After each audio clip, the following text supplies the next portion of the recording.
The Beekeeper is a very silly movie that stars Jason Statham as a literal beekeeper, but also a retired agent of a secret organization called the Beekeepers. And when he loses his elderly friend to a scamming operation that's run by a coked out Bitcoin dipshit played by Josh Hutcherson, he swears to take them down from the inside out. It is chock full of bee puns. It was written by the guy who made Equilibrium. I will forget everything about it by the end of the year. It's perfect. But let's backtrack. January is one of my favorite times of the year for movies because it's known as the dumping ground for studios to release movies that they don't believe in or know aren't very good. Some, such as me, lovingly refer to it as trashuary. And though it can be fun to watch bad movies, or not, cough cough, Night Swim released last week, but the exciting part is that sometimes something will surprise you in January and actually be good. Now, The Beekeeper, I had a very big hunch that I would get some enjoyment out of because it was pretty much grown for me in a test tube. Little factoid about me, I love Jason Statham.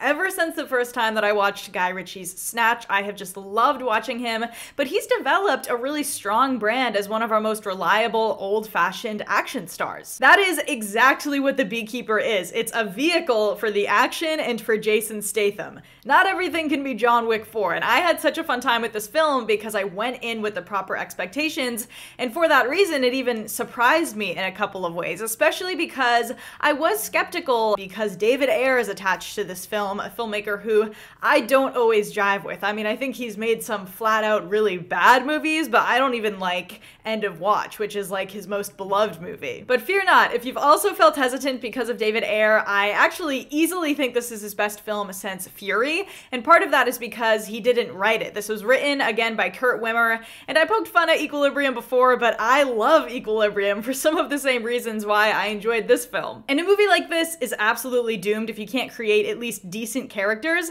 and they're definitely a highlight here. Everyone is very charismatic. Emmy Raver-Lampman plays Verona, and she is not only an FBI agent, but she's actually the daughter of the elderly woman who falls victim to this at the beginning of the film, so she already has a connection to Jason Statham's character, but she and Bobby Nadiri also bring a very fun buddy cop dynamic that they settle into more as the film goes on, and her dynamic with Jason Statham, with Mr. Clay, is also very funny, but it's interesting because they're both invested in this personally, and they're both trying to do the right thing in very different ways, and Verona especially feels very conflicted about that. Then you've got Josh Hutcherson as the quote-unquote villain, Derek Danforth. He's such a little shit. I loved it because you hate the character so much, but it's so fun to see Josh Hutcherson do a role like this, and he totally nails it. Minnie Driver shows up for a second, and Jeremy Irons is there as Josh Hutcherson's little, like, pet, but not nearly enough. And yes, the bee thing is silly. They are definitely very aware of that, but I also genuinely enjoyed how they used the behavior of bees and bee facts to inform the script and Jason Statham's character. And this isn't one of my favorite Jason Statham characters. He's more stoic than usual. He's actually very Reacher coded. I don't know if anyone else is watching Reacher. While I was home for the holidays, my dad and I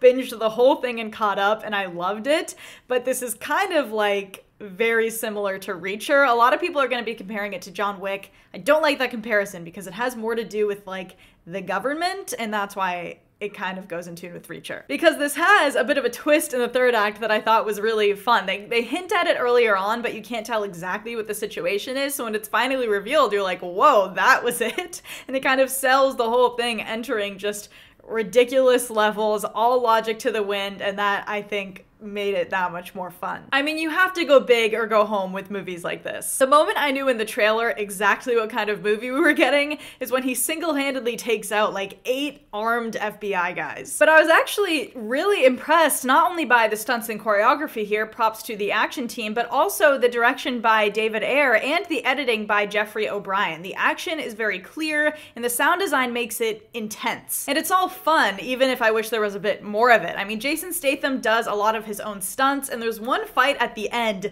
that is just a battle of brute strength. I love things like that. They completely drain it of sound out of nowhere, and it gets real all of a sudden. It's probably the best moment in the entire movie. But the big problem here is the script, obviously. Though there's a lot of good, there's also a lot of clunky dialogue, some actors that aren't at a high enough caliber to sell it. It's predictable in many ways, and there's a stretch in the second act where the pacing takes a weird dip. In the beginning, they were doing way more character work than I expected, and it paid off. I actually appreciated that they let conversations run and let us sit with these characters so we felt like we got to know them a little bit. I mean, it felt radical compared to how much modern movies like this are afraid of boring you. But then I think it actually spends too much time with the bad guys, and we can hold two conflicting truths in our head, that this needed less of the villains and yet more Jeremy Irons. But then the third act cranks it up to 100 and takes us on home. Ending on a high note was so incredibly important here. So yes, The Beekeeper is a very silly, mostly generic action movie that doesn't have the best script, but it also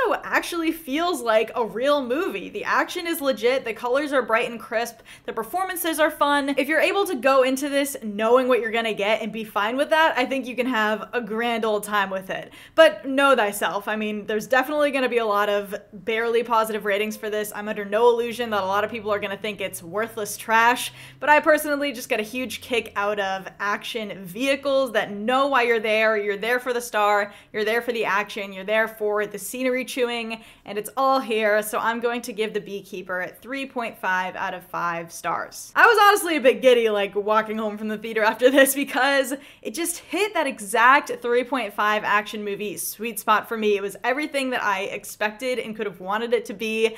I learned a lot of bee facts, but January off to a better start than I anticipated. Hopefully we can keep it going with Mean Girls, which I'm seeing tonight. I know I haven't posted a video of my top movies of 2023. I was holding out. There were some things that I wanted to watch before I solidified it. But I hope everyone had a great holiday season, had a great new year, happy 2024.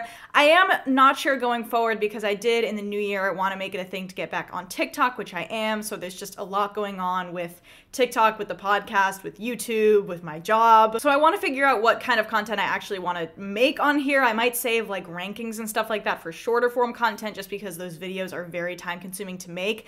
Let me know if you have thoughts on that, the kind of stuff that you would like to see. I definitely want to do a special video for 10K, which is coming very soon.